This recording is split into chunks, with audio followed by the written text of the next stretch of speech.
មានបងប្រុសម្នាក់នោះគាត់ខមមិនជួបក្នុងវីដេអូនេះខ្ញុំហើយគាត់និយាយថាអញ្ចេះគេអត់យកគាត់ដោយសារតែគាត់នឹងក្រហើយគាត់នឹងចាស់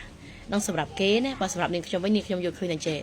ពាក្យថាក្រមិនគួរឲ្យខ្លាចទេហើយអាយុក៏មិនមែនជាបញ្ហាដែរតែអ្វីដែលជាបញ្ហាគឺការដែលយើងចាប់ដៃគូជាមួយនរណាម្នាក់ដោយខុសក្នុងអត្តចរិតគ្នាបានថាគេអត់ស្រឡាញ់អត្តចរិតយើងទេហើយយើងក៏អត់ស្រឡាញ់អត្តចរិតគេទៀតអញ្ចឹងការរស់នៅជាមួយគ្នាច្បាស់ណាស់ថានឹងអត់មានសុភមង្គលទេមានតែការឈ្លោះទាស់ទែងមានតែចំនួនអញ្ចឹងអាភាពមានបានហ្នឹងក៏វាអត់កើតបានហើយអាសុភមង្គលក៏វាអត់កើតមានអូខេអញ្ចឹងវាជារឿងសំខាន់នៅពេលដែលយើងចាប់ដៃគូជាមួយនរណាម្នាក់ធ្វើបើបង្កើតក្រុមគ្រួសារមួយនោះយើងត្រូវសន្លឹងមើលបុគ្គលរូបណាដែលគេស្រឡាញ់អត្តចរិតយើងហើយយើងស្រឡាញ់អត្តចរិតគេធ្វើយើង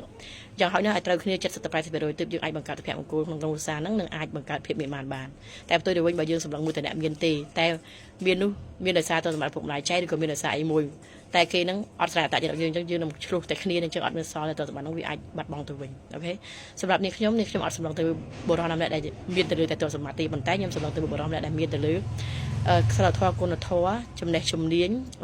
ការចេះអត់ធ្មត់តស៊ូភាពស្មោះត្រង់និងការចេះគោរពអូខេខ្ញុំយកឃើញថាបរិសុទ្ធដែលមានរឿងទាំងម៉ាត់នេះខ្ញុំនិយាយមិញគឺគាត់នឹងចេះបែងចែកអញ្ចឹងទោះបីជាគាត់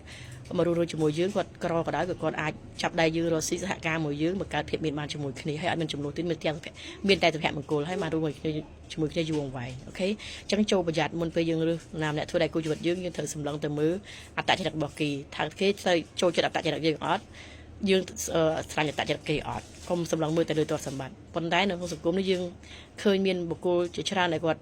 ខ្លួនគាត់ក្រប៉ុន្តែគាត់ចង់បានដៃគូជីវិតមកគឺជាអ្នកមានដោយសារតែមនុស្សយើងដឹងស្រាប់ម្នាក់គឺចង់រស់នៅក្នុងភាពសុខសាន្តភាពមានបានមែនអត់ស្រុកស្រួលប៉ុន្តែត្រូវចងចាំថាយើងជាបុគ្គលម្នាក់ដែលយើងជាមនុស្សម្នាក់ដែលយើងត្រូវការបញ្ចេញកម្លាំងពលកម្មដើម្បីរកប្រាក់ចំណូលដូចគ្នាការដែលយើងមានកម្លាំងគ្រប់គ្រាន់ក្នុងការបញ្ចេញកម្លាំងពលកម្មធ្វើការងារជួយសង្គមតែយើងបែរជាអត់ធ្វើអានឹងមកឲ្យយើងបាត់បង់កម្លាំងពលកម្មជាតិអូខេអញ្ចឹងយើងបើថាម្នាក់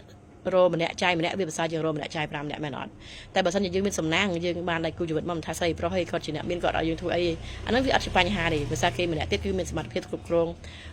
ហិរញ្ញវត្ថុនៅក្នុងក្រុមគ្រួសារហើយណាគ្រប់គ្រងក្នុងគ្រួសារតែបើអត់មានទេបើយើងជាអ្នកក្រយើងប្រឹងជាអ្នកមានណាកុំឲ្យខ្លួនឯងក្រតែអត់ចង់ខ្លាចជាអ្នកមានទេតែចង់បានរបស់ស្រាប់អានេះគេហៅថាអ្នកក្រតែអត់ចង់ខ្លាចជាអ្នកមានបើគេក្រពិតមែនគឺ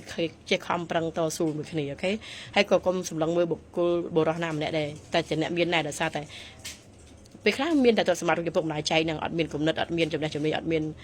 ការចេះគិតពិចារណាអត់មានសិលធម៌ក្នុងខ្លួនអញ្ចឹងយកមកគឺលំបាកផ្លូវចិត្តដែរគឺអត់អាទៅបាត់អត់អាចគង់វងទេវាអាចបាត់បង់ទៅវិញអូខេបើមកលេងចេះលេងតែល្បែងអត់រៀនអីថ្មីធ្វើសម្រាប់ជីវិតគិតថាឲ្យតែមានការងារមួយប្រាក់ខែចូលតិចតួចអញ្ចឹងទៅរួចគិតថារួចខ្លួនអញ្ចឹងអានឹងអត់ទេកើតទេណាសម្រាប់គេសម្រាប់នេះខ្ញុំមិនសម្លឹងមើលបុគ្គលណាម្នាក់ជាអ្នកមានទេគឺសំខាន់អ្វីដែលត្រូវការបំផុតគឺអត្តចរិតត្រូវគ្នាបើពាក្យថាត្រូវគ្នាថាយើងទៅឆ្វេងស្ដាំមួយគ្នាហើយដើរផ្លូវជាមួយគ្នាអញ្ចឹងឆាប់ទទួលបានភាពមានបានហើយមានទាំងសុភមង្គលនិងអត់មានភាពឆ្លោះតតែគ្នាហើយរស់នៅគ្នាបានយូរអង្វែងអូខេបង្កើតក្រុមគ្រួសារមួយពេញលេញអញ្ចឹងសង្ឃឹមថាបងយល់អ្វីនេះបានបកស្រាយខ្ញុំនិយាយចំពោះបងប្រុសម្នាក់ដែលបានខមមិនចូលក្នុងវីដេអូនេះតាក់ទងនឹងភាពក្រហើយនឹងវ័យចំណាស់ណាតែសម្រាប់លោកពូអត់ទេលោកពូក៏មិនផ្សេងទេអ្នកគ្រូរាល់ការបកស្រាយមកធ្វើប្រិយមិត្តងាយស្ដាប់ឆាប់យល់តែម្ដងចៅគុណចាស់លោកពូសម្រាប់ការចូលខមមិនក្នុងវីដេអូក្មួយហើយក៏សូមជូនពរលោកពូមានសុខភាពល្អរកទទួលទានមានបានធ្វើដំណើរទៅណាមកណាមានសុខភាពតាមផ្លូវជម្រាបលាបាយបាយ